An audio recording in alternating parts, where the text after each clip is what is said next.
Pour la première fois depuis 3 ans, elle a face à elle un médecin qui lui dit non seulement qu'il sait de quoi sa fille est malade, qu'il va pas traiter un symptôme, mais tous les symptômes en même temps, et qu'il a un médicament pour sa maladie. Marine Lamoureux est journaliste à La Croix l'Hebdo. En 2023, elle a passé 6 mois à l'hôpital Necker à Paris, où elle a partagé le quotidien d'enfants atteints du syndrome de Cloves, une pathologie génétique rare qui se manifeste par de graves malformations du corps et du visage. Grâce aux efforts acharnés du docteur Guillaume Cano, grâce aux soignants, grâce à un nouveau médicament, les symptômes dévastateurs de la maladie se résorbent peu à peu. Au fil des mois, Marine Lamoureux a vu ses enfants retrouver l'usage de leur corps et l'espoir renaître dans leur famille. Dans ce podcast, un journaliste de La Croix raconte les coulisses d'un reportage, d'une enquête ou d'une rencontre, ce qui s'est passé avant et comment il l'a vécu. Vous écoutez l'envers du récit. Je m'appelle Marine Lamoureux, je travaille à La Croix l'Hebdo où je couvre les sujets société. Pendant 6 mois, j'ai suivi le travail du professeur Guillaume Cano à l'hôpital Necker auprès de patients atteints de la maladie de Cloves. Cette maladie génétique rare qui déforme les corps et même parfois les visages, on la connaît tous. En fait, elle est dans nos imaginaires. C'est celle dont souffrait Joseph Merrick, un Anglais, au XIXe siècle, que l'on a surnommé Elephant Man et montré comme un phénomène de foire. Il y a encore quelques années, il n'existait aucun traitement, mais à Necker, Guillaume Cano a découvert un médicament qui soigne ces malades et donne des résultats spectaculaires. La première fois que j'ai entendu parler de ce médecin, c'était à la radio. Je me souviens, j'étais dans un train, j'écoutais sur mon téléphone et j'ai vraiment été stupéfaite. D'abord parce que ce médecin qui était donc interviewé racontait une maladie que je pensais éradiquer peut-être naïvement sous nos latitudes. Et en fait, il parlait de gens qui s'étaient fait opérer 20 fois, 50 fois, 100 fois. Et puis, il a parlé aussi d'une petite fille qui était paraplégique et qui, en prenant le médicament, s'est levée de son fauteuil au bout de quelques mois, puis s'est mise à avoir une vie complètement normale, à marcher, à courir, à danser. Et là, c'était tellement étonnant cette histoire que j'avais presque du mal à y croire.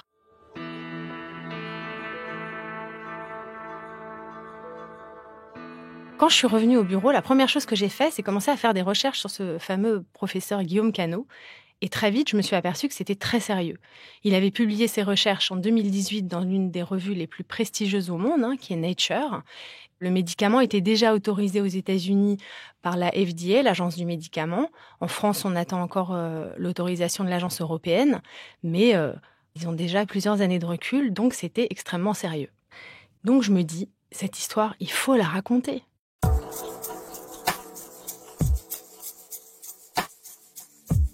Donc, je suis allée voir ce médecin à Necker. Alors, pour ce genre de sujet, on a parfois un peu d'appréhension parce que, évidemment, ça a trait à la santé, à la maladie, à l'intime. Donc, je me dis, il va falloir que j'arrive à le convaincre de suivre ses recherches. Et puis, il va falloir que j'arrive à le convaincre d'aller voir des patients, de les suivre dans sa consultation. Ça va pas être très facile. Et en fait, ça a été assez facile, je dois dire. Tout simplement parce que ce médecin, il était déjà assez médiatique. Et cette histoire, elle n'était pas nouvelle. Il avait déjà eu plusieurs papiers dans la presse, il avait déjà été invité sur les plateaux. Donc, en fait, pour lui, c'était assez naturel. Il aime bien La Croix l'Hebdo. Il nous a dit « Ok, je suis d'accord ». Et quand il a fallu aller voir des patients, je lui ai dit « Mais vous les avez prévenus ?» Il m'a dit « Non, mais écoutez, en fait, c'est très simple.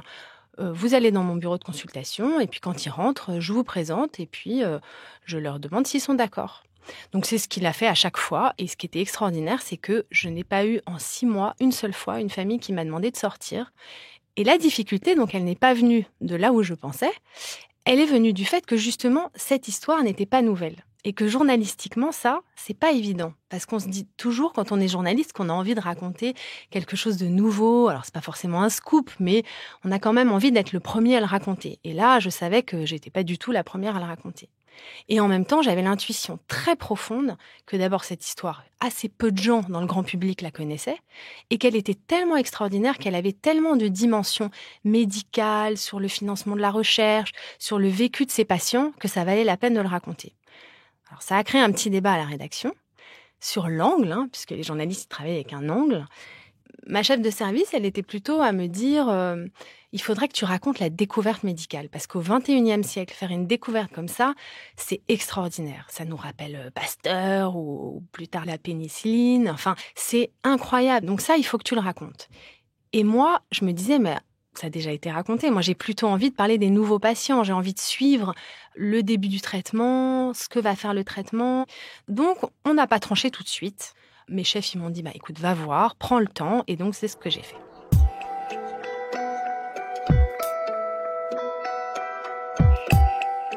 Donc, l'hôpital Necker Enfants Malades, c'est un très gros hôpital au cœur de Paris, dans le 15e arrondissement. Il y a beaucoup de bâtiments, des couloirs, des esplanades. Et dès le début, je vais osciller entre deux univers, qui sont les deux univers de Guillaume Canot. D'un côté, l'hôpital de jour, où il reçoit les malades le matin. Et puis le laboratoire, où travaillent 20 personnes, qui est assez rutilant, où on a des ingénieurs, des techniciens, des postdoctorants, qui travaillent sur les cellules des malades et qui donc essaient de comprendre le fonctionnement à la fois de la maladie et à la fois de ce médicament qui s'appelle l'alpélizib et qui montre ses résultats spectaculaires sur la maladie de Clove.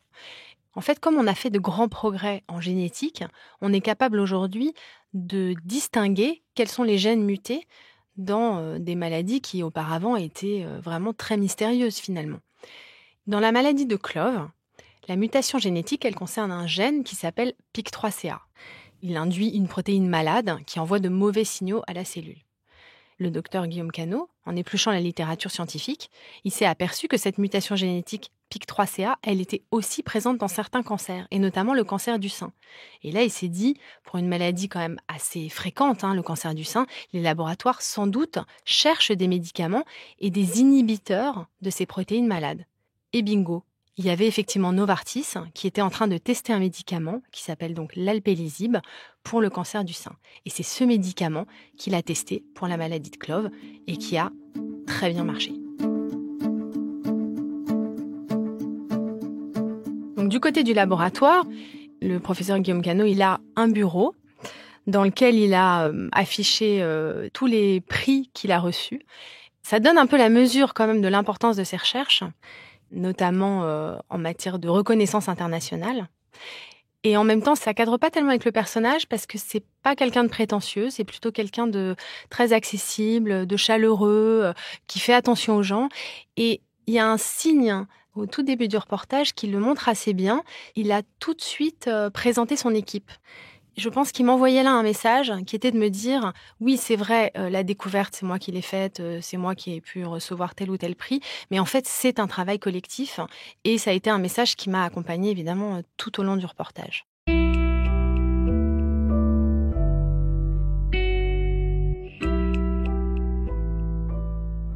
À l'hôpital de jour, au départ, j'ai rencontré beaucoup de patients. Je me suis assise dans son bureau de consultation et j'ai regardé ce qui se passait.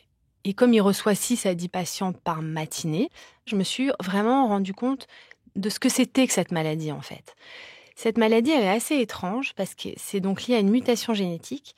Et selon le moment où intervient la mutation, si c'est au début de la grossesse ou à la fin de la grossesse, on ne va pas du tout avoir les mêmes symptômes.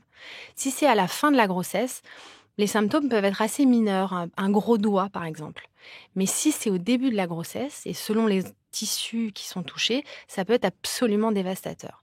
Donc j'ai vu des patients avec des symptômes radicalement différents et j'ai mieux compris aussi l'errance thérapeutique dans laquelle ils pouvaient se retrouver, puisque des médecins qui ne sont pas spécialistes, même très attentifs, pouvaient ne pas faire le lien entre tous ces symptômes et pas forcément poser un bon diagnostic. Donc ça m'a déjà donné pas mal d'informations sur le vécu de ces patients et leurs difficultés et parfois le fait que les médecins eux-mêmes en fait se retrouvaient très démunis.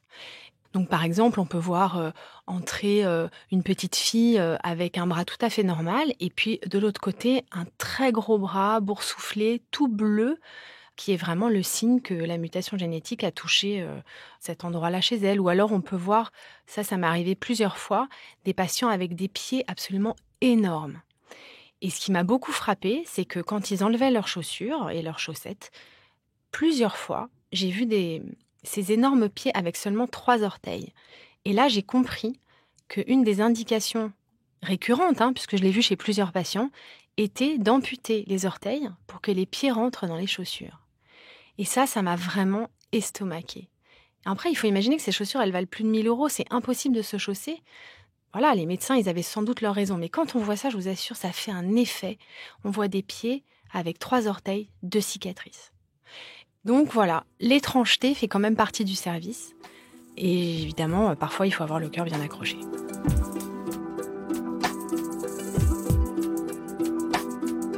Un matin, Guillaume Cano me dit écoutez, j'ai une petite patiente italienne de 3 ans, il faut absolument que vous la rencontriez. Comme les autres fois, je vais dans son bureau de consultation, la famille entre, il y a une maman, un papa et puis cette petite fille de 3 ans qui s'appelle Sophia, qui est endormie un peu douloureusement sur la poitrine de sa maman. On sent qu'elle est dans un sommeil inquiet et surtout, je m'aperçois qu'elle est extrêmement atteinte et qu'elle est atteinte au visage. C'est vraiment impressionnant. Elle a un œil qui sort de l'orbite, qui est énorme, qui est rouge, qui est suintant. Alors, elle a un pansement dessus, mais là, je me dis, ça va être difficile.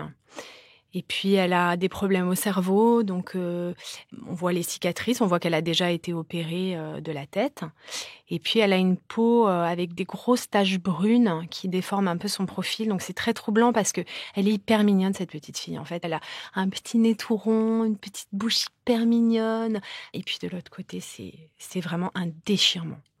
Puis, à côté d'elle, il y a cette maman qui est hyper digne.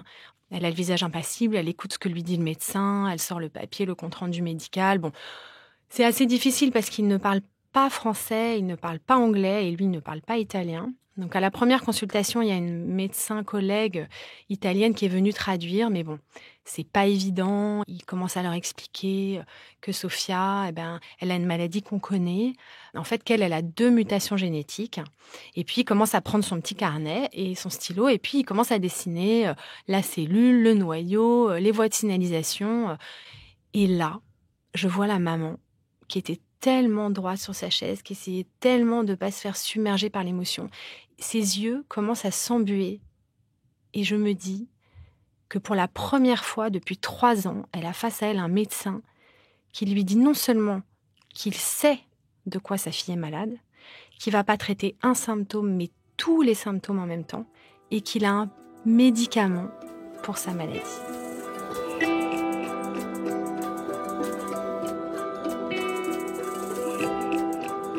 Quand ils sortent de la consultation, je suis quand même assez bouleversée et je me dis, c'est sûr que cette famille, je vais la suivre pendant les mois de reportage.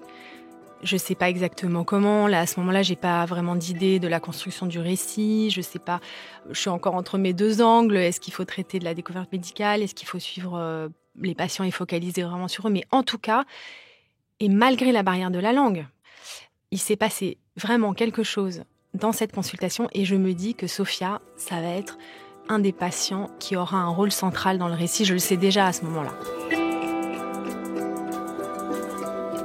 Quand on travaille au long cours comme ça, sur 6 mois, évidemment c'est une chance extraordinaire, hein. Il n'y a pas beaucoup d'endroits dans la presse où on peut embrasser aussi large, voir toutes les dimensions d'un sujet, passer du temps avec les gens, nouer une relation de confiance, donc ça c'est vraiment extraordinaire. Et à côté de ça, c'est difficile parce qu'on a une énorme matière et qu'il y a un moment, il va falloir trouver un fil directeur. Ce que je sais dès le départ, c'est que j'ai pas envie de faire un article uniquement autour de ce médecin, malgré tout le mérite qu'il a dans cette découverte et dans la prise en charge de ses patients. J'ai envie vraiment de faire quelque chose de plus collectif, notamment parce que j'ai envie de raconter un service, en fait. Il y a des gens qui concourent à la réussite de toute cette histoire. Je pense notamment à cette neurochirurgienne qui était venue traduire la première consultation de Sophia. C'est une femme qui est spécialiste des malformations crâniennes des enfants. Donc, j'imagine qu'elle a un emploi du temps extrêmement chargé. Et je l'ai vue plusieurs fois pendant ces 6 mois venir dans le service, s'occuper de la petite Sophia, de la traduction, de l'hébergement des parents, parce qu'il y a toute une dimension sociale aussi. Ses parents, ils viennent de Naples, il faut qu'ils payent déjà le billet d'avion, ils n'ont pas la sécurité sociale française.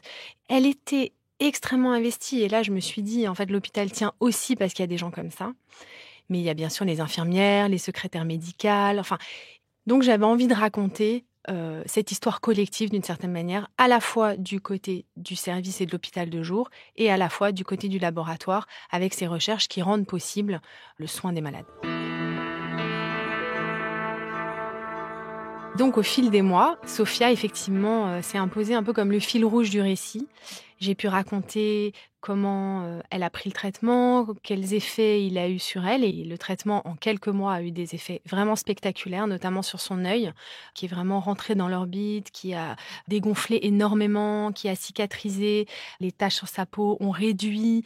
Et ce qui était vraiment extraordinaire, c'est qu'elle a repris des allures de petite fille surtout. C'est-à-dire que autant je l'avais vue à la première consultation, très passive, sans doute elle avait mal, elle n'était pas bien du tout. Et au bout de quelques mois, j'ai vu une petite fille en fait, qui papotait, qui se racontait des histoires, qui dessinait avec des feutres, qui interpellait le docteur. Donc elle a vraiment changé du tout au tout entre le début du traitement et la suite. Et c'était très important pour moi parce qu'il y avait aussi une tension dans ce sujet qui était de montrer la gravité de cette maladie et de la donner à voir aussi, même dans l'écriture, avec ses difformités parfois extrêmement impressionnantes, et en même temps ne pas cantonner les patients à leur unique statut de patient. Ça, je voulais surtout pas, et à leur apparence. Et en fait, en suivant Sophia, finalement, les choses se sont imposées d'elles-mêmes. J'ai pu raconter cette petite fille et sa relation à sa maman aussi. Évidemment, la mère et la fille n'ont pas du tout qu'un rapport médical, d'inquiétude. Elles ont aussi un rapport d'amour, de légèreté, de rire. Et ça, j'ai pu le raconter.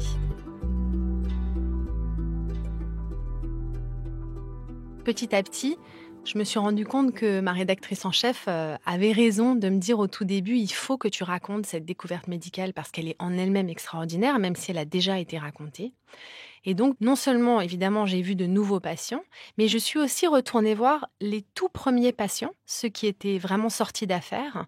Il y a un premier patient qui s'appelle Emmanuel, qui a vraiment été celui qui a presque endossé le risque, puisque ça a été le premier à prendre cet alpélizib, alors qu'on n'en savait quand même pas grand-chose au tout début. Et puis, il y a cette petite paraplégique dont avait parlé le médecin dans son interview à la radio, que je suis allée voir en banlieue parisienne. J'ai découvert une petite fille, mais absolument sans symptômes, en pleine forme, mais effectivement avec, dans la corbeille, sur la table de la cuisine, la boîte de médicaments qu'elle doit prendre tous les jours, parce que c'est un traitement à vie qui ne guérit pas les patients.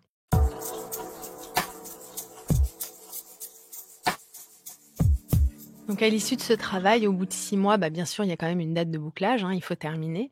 Donc j'avais un sentiment un peu ambivalent. À la fois, j'avais envie que ça se termine parce qu'à un moment, il faut écrire son récit, c'est une forme d'aboutissement. Et puis en même temps, j'étais triste. Il y avait eu tellement d'expériences humaines finalement, au-delà du pur travail journalistique, que l'idée de ne plus aller à Necker régulièrement, de plus rencontrer ces patients, j'avais quand même un sentiment de tristesse. Donc je me dis au fond que j'en ai pas tout à fait fini avec cette histoire. Bien sûr, je vais prendre des nouvelles de Sophia. On a noué une relation de confiance avec ses parents. Et puis, je vais rester en contact avec le professeur Cano et continuer à suivre les travaux de l'hôpital Necker.